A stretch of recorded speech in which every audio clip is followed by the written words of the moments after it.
gente, bueno, vamos a probar la mordida del dentado de la llave francesa Inco, 10 pulgadas, apertura extra, 2 en 1, ya todos la conocen. Pero bueno, me estaba resistiendo a probarla. Se dio la oportunidad que el cliente tiene este tendido existente de gas, que lo modificó, se lo regaló la hermana o la prima, no sé. La cosa es que está tirado acá, le pedí permiso, me dijo hacer lo que quiera, probar. Así que bueno, vamos a probar el poder de mordida que tiene la llave para ajustar y después vamos a probar el poder de mordida que tiene la herramienta para aflojar.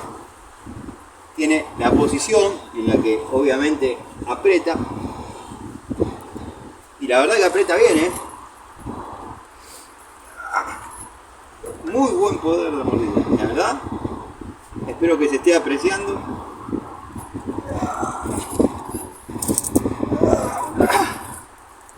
Muy buen poder de mordida. Bueno, ahí zafó. Vamos a ver cuánto más se podría apretar con una llave de caño.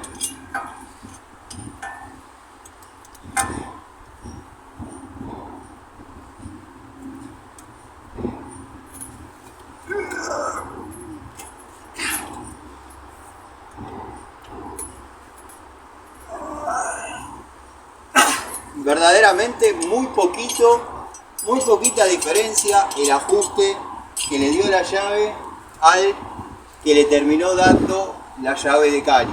Muy poquita diferencia. La verdad, punto a favor contra mis propias convicciones.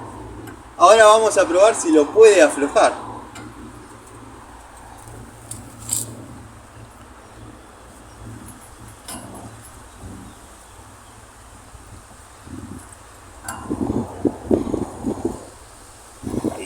Se abriría, ahí la mandamos y vamos a ver que también puede llegar a trabajar. Ahí se acomodó en la pintura epoxi.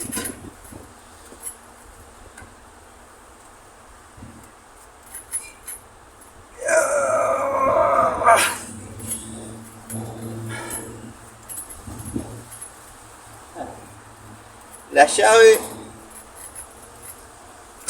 llave va como trompada. Revísenla, mírenla.